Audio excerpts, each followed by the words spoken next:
objetivo era justamente esse, enfraquecer a Síria ao máximo. Vai haver um blowback e o blowback do eixo da resistência virá, mas vai demorar. Para todos nós do Sul Global é extremamente triste. Bom tudo a vocês todos e essa é talvez a primeira vez no Brasil, não sei. Vocês estão diretamente no 9º andar do Instituto do Mundo Árabe em Paris, que é um dos maiores institutos de estudo de cultura árabe do mundo. Há pouco eu dei um alô para o Jack Lang, que é o emérito. Bom, eu prefiro não entrar nos méritos políticos do Jack Lang, mas ele é o administrador do Instituto do Mundo Árabe. Pode-se dizer que fez um bom trabalho, porque as instalações são espetaculares. Eu estou no 9º andar. Tudo que está abaixo de mim aqui é biblioteca e salas de estudos. Tem uma excelente livraria no térreo. Aqui atrás, de onde a gente está, é a Sorbonne. As novas instalações da Sorbonne, que é um negócio enorme, parece que você está em Toronto ou em Singapura. Nada a ver com os prédios antigos da Sorbonne, que são aqui perto, no Quartier Latin. E na minha frente, que vocês não podem ver, porque está um dia, mais uma vez, horroroso, como sempre, tem uma vista espetacular de uma boa parte de Paris, de pelo menos em 80 graus de Paris. Ao espírito árabe, eu estou tomando um chá espetacular de jasmim, que veio nesta maravilha da natureza aqui. Como vocês podem ver, os pratinhos são lindos no Instituto do Mundo Árabe. O menu do restaurante é muito chique, como vocês podem ver. E, bom, eu tinha que vir aqui para falar de uma cascada de eventos dos mais aterradores da era moderna, que é o que está acontecendo com a Síria. E, olha, eu tô recebendo, por exemplo, sem parar aqui, e-mails das minhas conexões. Esse é das minhas velhas conexões de Washington, um old school do Deep State, informadérrimo, falando de Hamas, Hezbollah, falando do isolamento do Irã. Eles sabem perfeitamente o grande programa dessa ofensiva de salafis jihadistas que, em 10 dias, no máximo, se apoderou de Alepo, Hama, Homs e chegou a Damasco nesse fim de semana, inaugurando uma fase absolutamente negra para a Síria, para o oeste da Ásia, para o eixo da resistência e para todos nós, na maioria global. Logo depois da proclamação, não oficial, evidentemente, do califato de Al-Sham, que é o que o salafi jihadista Mor al-Jolani, que até ontem cortava cabeças, mas como ele apareceu na CNN dizendo que ele agora é um woke interseccionalista verde e LGBT, todo mundo no mundo, todo mundo agora no Ocidente acredita que ele se reformou. Ele passou literalmente, ele teve um momento literalmente caminho de Damasco, como São Paulo, e ele era um salafi jihadista, e agora, evidentemente, ele é um líder aprazível que se livrou do horroroso autocrata ditador Bashar al-Assad, que está exilado em Moscou. O exílio foi autorizado pessoalmente pelo presidente Putin. Ou seja, a única pessoa que pode responder no planeta inteiro a razão desse exílio, os detalhes de como esse exílio foi autorizado, é o presidente Putin. Qualquer outra explicação é especulação. Então, não vamos entrar nesse assunto. Este é o fato. Até a gente chegar a esse ponto no domingo, com a tomada de Damasco, e com uma das cenas mais horrorosas que eu vi nos meus quase 40 anos como correspondente estrangeiro e analista político no planeta inteiro. Monsieur Lang, bon après-midi, ça va bien? Et voilà. Monsieur Jack Lang acaba de passar. Essa cena horrorosa que a gente viu domingo, vocês imaginem um grupo de ex-Al-Qaedas, salafistas jihadistas, entrando na mesquita Umayyad, em Damasco, uma das mesquitas mais sagradas do mundo islâmico, além de ser esteticamente uma das mais extraordinárias, com as bandeiras negras de grupos salafistas jihadistas, proclamando a tomada de Damasco, literalmente, e coordenados pelo próprio Al-Jolani, e isso ele está no final do vídeo. Eu publiquei esse vídeo, eu não sei se eu publiquei no meu canal do Telegram, mas vocês podem ver, não só no meu, mas em vários canais do Twitter X. No finalzinho do vídeo, o mestre de cerimônias dessa outra proclamação dos salafis jihadistas é o próprio Al-Jolani. E eles dizendo que agora eles vão marchar para liberar Jerusalém, depois de liberarem Damasco. Isso é uma operação de mídia completamente absurda para enganar os trouxas no Ocidente coletivo inteiro, e especialmente no sul global e nas terras do Islã. Esses caras não vão marchar sobre Jerusalém porque eles estão sob ordens, entre outros, dos israelenses. Toda a organização dessa investida demente do grande Idlibistão, como eu denominei a província no norte da Síria, para a província contígua de Alepo, inclusive a tomada de Alepo em menos de 48 horas, ela foi organizada não só com esse grupo principal, Hayat Tahrir al-Sham, HTS, que é justamente o emir al-Jolani, que agora está em vias de se proclamar emir de Al-Sham inteira, ou seja, da Síria, do Levante inteiro. Al-Sham é Levante. Eles foram organizados pelo MIT, a inteligência turca, pagos, em grande parte, pelo MIT também. As armas que eles usaram foram pagas pelo Catar. A inteligência que eles receberam veio dos Estados Unidos, da OTAN e de Israel. Os contatos diretos da inteligência israelense com o pessoal do HTS vêm não é nem de meses, vem de anos. E usando também a conexão israelense-ucraniana, porque quem treinou os operadores de drones kamikazes FPV, drones de reconhecimento, aprenderam a usar eletrônica, equipamentos eletrônicos, inteligência artificial, reconhecimento de cadeias de reconhecimento de segurança, todo esse tudo que está intrincado entre eletrônica, inteligência artificial e sistemas de segurança foram os ucranianos e com apoio direto por trás, direto de Estados Unidos, OTAN e Israel. Ou seja, esses caras são cães literalmente babando de raiva do império e da cúpula do combo Estados Unidos-Israel. Ou seja, não vão marchar nunca sobre Jerusalém. Marcharam sobre Damasco por uma série de razões extremamente complexas, desculpe, que, resumindo, chegam ao fato de que o exército árabe sírio se dissolveu. Então, o que a gente está vendo na Síria agora é o capítulo extremamente doloroso, penoso para todos no mundo inteiro, de um ataque direto, ainda mais brutal, contra um dos elos do eixo da resistência.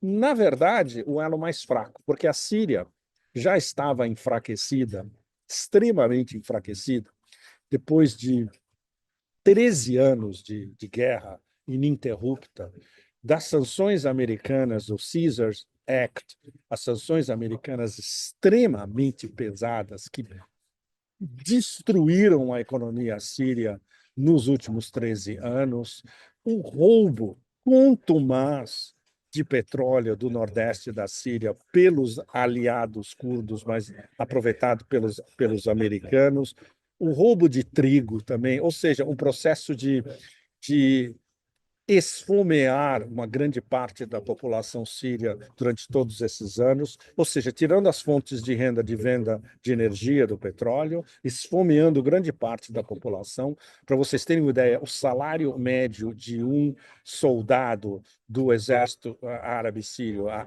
SAA, Syrian Arab Army, o salário médio de um soldado é $7 por mês. Como vocês podem pensar que um soldado pode sobreviver e ajudar a sua família, seja qual for a latitude, com $7 por mês? O salário de um comandante do exército árabe sírio, muitos deles estavam recebendo $40, $50 por mês. Então, vocês imaginam a repercussão de tudo isso num patamar de anos, patamar de 13 anos. Então, a Síria foi enfraquecida, esfomeada, roubada, vilipendiada, destruída por uma campanha de propaganda absolutamente brutal do Ocidente coletivo inteiro, sem parar. E, no final, a gente, digamos, esse último final doloroso das últimas semanas,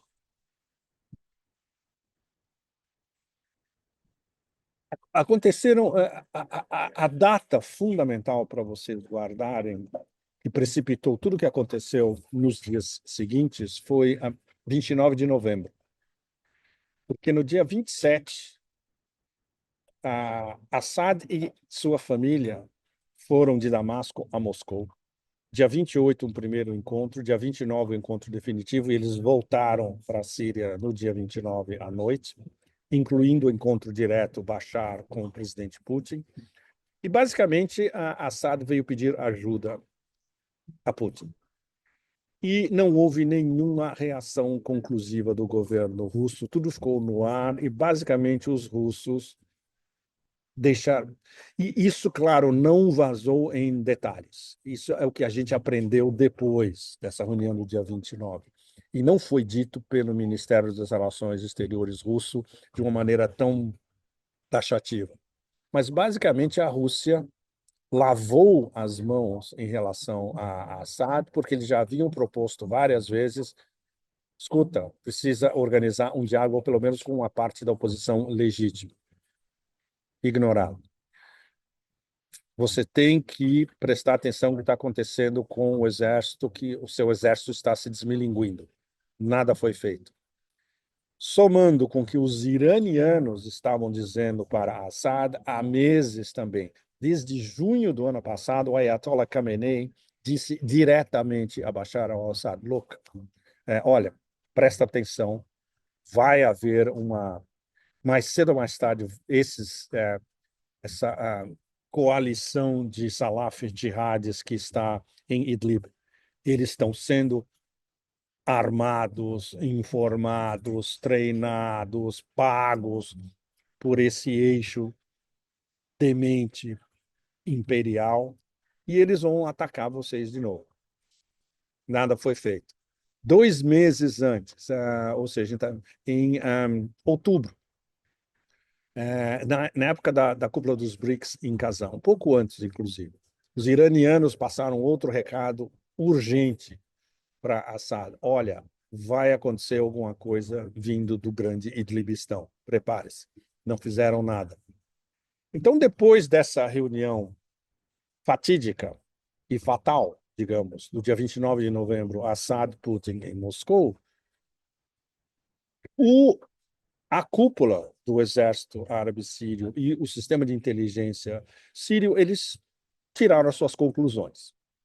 Ou seja, esse negócio está desmoronando de vez e a gente pode escolher: ou a gente luta e destrói de vez o nosso exército, ou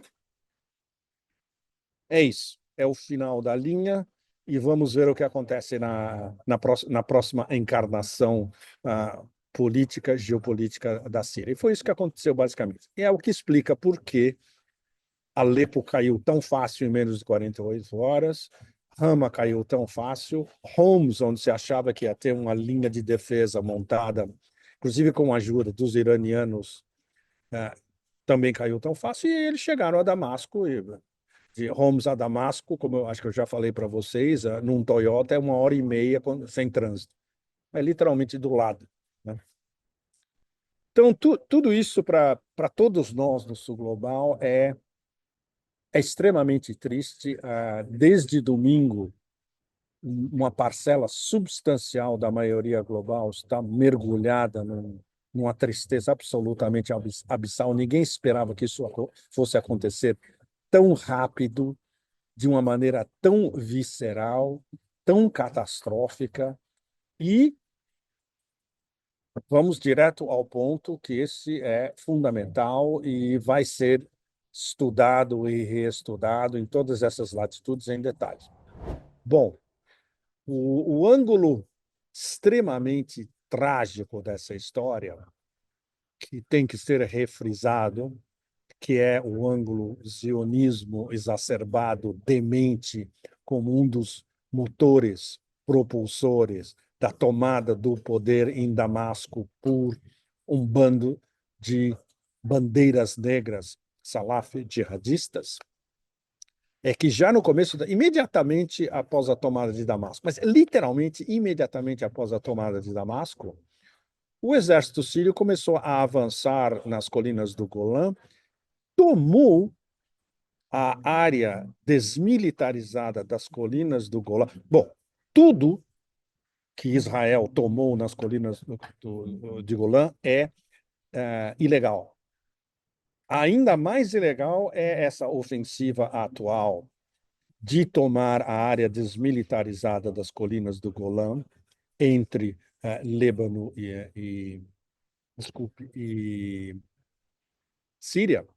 E o que eles começaram a fazer a partir de segunda-feira, avançar dentro de território sírio. Ou seja, eles estão invadindo a Síria. Ou seja, se as Nações Unidas não fossem essa coisa emasculada, amorfa, na qual foi reduzida, por pressão, especialmente dos americanos, isso já teria sido condenado já com 1, 2, 3 resoluções, reunião do Conselho de Segurança, tudo. Nada, nada. Vai ter uma reunião do Conselho de Segurança e ninguém vai falar nada, porque isso vai ser vetado pelos americanos. Não vai ter resolução nenhuma. Ou seja, os sionistas dementes, Velho Testamento psicopatológico, genocidas, estão invadindo a Síria nesse momento. Território soberano sírio, estão se aproximando cada vez, já estão no campo ao sul de Damasco, dependendo de fontes locais que você pode escrutinizar, eles podem estar entre 30 e 20 quilômetros do sul de Damasco, o que é uma perspectiva absolutamente aterradora. Ninguém sabe onde vão parar. As forças israelenses dizem que é uma operação digamos, de limpeza temporária, que eles têm medo que os salafis jihadistas possam se apropriar de armas perigosas contra Israel. Bom, eu prefiro não falar o que é essa história. Eu tenho que me conter, literalmente. Ou seja, isso só engana os imbecis absolutos. Quintas colunas e de lavagem cerebral. Ou seja, quem está se aproveitando imediatamente e desde antes, porque o plano era esse, da tomada de Damasco pelas bandeiras negras do salaf jihadismo, os sionistas.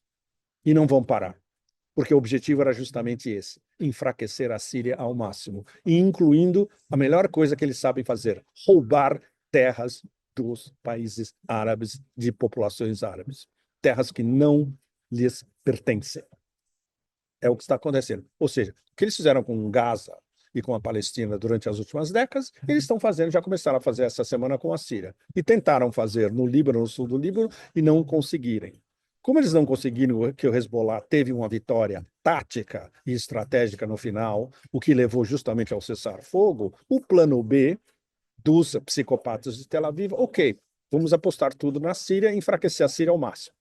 Além da invasão e além de roubar as terras, no momento que a gente está conversando, começo dessa semana, eles já bombardearam mais de 350 vezes todas as remanescentes instalações militares, aéreas, navais da Síria, incluindo navios sírios no porto de Latáquia, do lado dos navios russos, todos os aeroportos militares possíveis e imaginários da Síria, estoques de armas da Síria, ou seja, eles estão desmilitarizando a Síria totalmente para torná-la um estado acéfalo, completamente balcanizado, sem dentes, sem patas, sem nada, sem força nenhuma, que é justamente o que serve à agenda da expansão do grande Israel, Eretz Israel. Ou seja, são os grandes vencedores até o momento. E a curto, talvez no máximo médio prazo, que vai haver um blowback, e o blowback do eixo da resistência virá, mas vai demorar. E é isso que deixa a maior parte das terras do Islã da maioria global apreensivos e mergulhados num blues absolutamente profundo. Então, bom, todo mundo tem que encaixar o golpe. É um golpe extremamente pesado. Do ponto de vista da Rússia, eles vão ter que reorganizar a estratégia deles de como lidar com a Turquia. Eles foram mais uma vez esfaqueados nas costas pelo sultão neo-otomano, que quer reconstituir uma parte do Império Otomano usando terras sírias. Ele quer uma Alepo basicamente controlada, ainda que indiretamente, pela Turquia. Ele quer o norte e o nordeste da Síria com uma faixa de pelo menos 30, 40 quilômetros separando da Turquia e com um controle absoluto de tudo que acontece nessa região toda do norte e nordeste da Turquia. Ele quer eliminar qualquer tipo de organização trans-tribal, trans-política dos curdos no norte e no nordeste da Síria. Então, os ratos, na verdade, os abutres e os ratos estão brigando entre eles já 24 horas depois da tomada de Damasco, da entrada na venerável mesquita Umayyad, das bandeiras negras do salaf jihadismo, os abutres e ratos já estão brigando entre si. Os abutres, especiais abutres israelenses, bombardeando tudo que restou da Síria e roubando terras sírias. Os americanos continuando a roubar o petróleo que eles vão continuar a roubar. E no norte e no nordeste é a anarquia mais absoluta, porque tem todo aquele conglomerado tribal, clânico, familiar, de esquemas mafiosos, brigando entre si para manter os privilégios, brigando com os curdos, apoiados pelos Estados Unidos, e muitos deles se unindo aos terroristas financiados pela Turquia e apoiados pelo Ocidente coletivo. Inclusive, a gente pode dizer que o que está acontecendo entre o norte e o nordeste da Síria já é uma briga de cachorro da OTAN contra a OTAN, de duas vertentes de asseclas e, como é que chama? Poodles, chihuahuas da OTAN em campos diferentes. Já estão se arrancando literalmente as gargantas uns dos outros. Mais do que esperado. É o que vai acontecer no oeste, digamos, mais civilizado da Síria. Talvez não chegue a Latáquia, que é a província mais rica, e Tartus, que são as áreas mais ricas da Síria. Os russos finalmente emitiram um aviso dizendo: olha, se vocês tocarem nas nossas bases em Latáquia e a base aérea de Hamaimim, se cuidem. Ou seja, vai haver uma resposta brava. Ou seja, isso vai ter que ser negociado ao nível de chefes de Estado. Erdogan e Putin vão ter que sentar na mesa e discutir o futuro das bases russas na Síria. Ou seja, esse é um problema a médio e longo prazo. O problema imediato para a Rússia é repatriar um monte de ativos em outras latitudes da Síria e em uma certa parte também de Latáquia de Hamaibin, soldados, alguns perdidos no meio do caminho, ativos, armas, etc. Transferir as principais armas para a base de Latáquia já foram transferidas, inclusive S-400, sistemas de defesa S-400, extremamente poderosos, caros e refinados, sofisticados. E essa negociação Putin-Erdogan é para frente, o que nos leva aos BRICS. O que Irã e Rússia, traídos por um partner dos BRICS, Turquia, como eles vão gerir a possível admissão da Turquia aos BRICS, e não só aos BRICS, mas a Organização de Cooperação de Xangai. Erdogan vai ter que explicar muita coisa, e russos e iranianos sabem perfeitamente o jogo do sultão e da sua inteligência militar durante todos esses, especialmente durante esses últimos meses. E a sorte foi selada, é algo que, no começo da nossa conversa, voltando ao começo da nossa conversa, a sorte da Síria, na verdade, a tragédia da Síria foi selada no último fim de semana, na reunião de Doha, entre os ministros das Relações Exteriores do processo de Astana, Rússia, Turquia e Irã, estavam na mesma mesa. E quando você vê a foto, era uma mesa redonda. Então, aqui na minha frente é Lavrov, aqui à minha direita, Hakan Fidan, o ministro das Relações Exteriores turco, na minha esquerda, o Arakchi, o ministro das Relações Exteriores iraniano. Você vê a foto, você vê a mesa, você vê a expressão deles, é claro, é o mapa do fim de uma era. E, evidentemente, a incógnita daqui para frente é uma das grandes incógnitas desse tsunami geopolítico que agora em todo o oeste da Ásia e as exacerbações para tudo que estava em volta. Por exemplo, um tema paralelo, mas super importante, que os Emirados Árabes Unidos foram uns dos que estavam convencendo o Assad a renunciar. E aí começou a vazar a informação de que os russos e MBS dos Emirados estavam... Não, os russos não estavam convencendo o Assad. Os russos estavam mostrando para Assad, olha, o mapa da mina no momento é esse. O que você vai fazer? Putin mesmo disse, se os sírios não querem se defender, nós não vamos os defender no lugar deles mesmos. É completamente absurdo. Мы не собираемся быть большими сирийцами, чем сами сирийцы. Зачем нам это нужно? Então, digamos que é como se Assad já tivesse tomado essa decisão antes, depois desse encontro 29 de novembro fatídico com os russos, mas sem comunicar ao seu chefe ao seu Estado-Maior, ao Exército, à cúpula do Exército e ao seu extremamente sofisticado sistema de segurança. Eles tiveram que tirar suas próprias conclusões. E os iranianos, até o último minuto, tentando salvar a Assad e os sírios de si próprios. Os iranianos falaram, na semana passada, olha, a gente tem 2 brigadas, prontas, a gente pode mandar para vocês dando o ok, vai demorar 2 semanas para eles se posicionarem em território sírio, mas eles são super bem treinados, eles podem ir e chegar a hora que vocês quiserem. Nada, não aconteceu nada.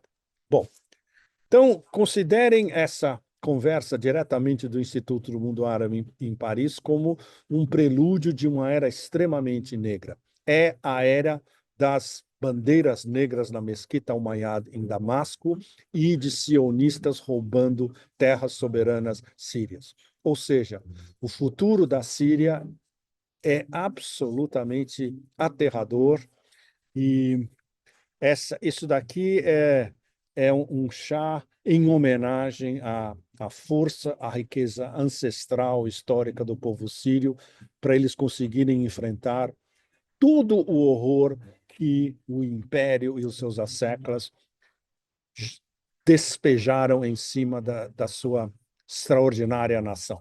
Então, em homenagem ao povo sírio, diretamente do Instituto Mundo Árabe em Paris, inscrevam-se no canal. Muito obrigado e a semana que vem vai ter mais histórias de horror. Obrigado. Tchau, tchau.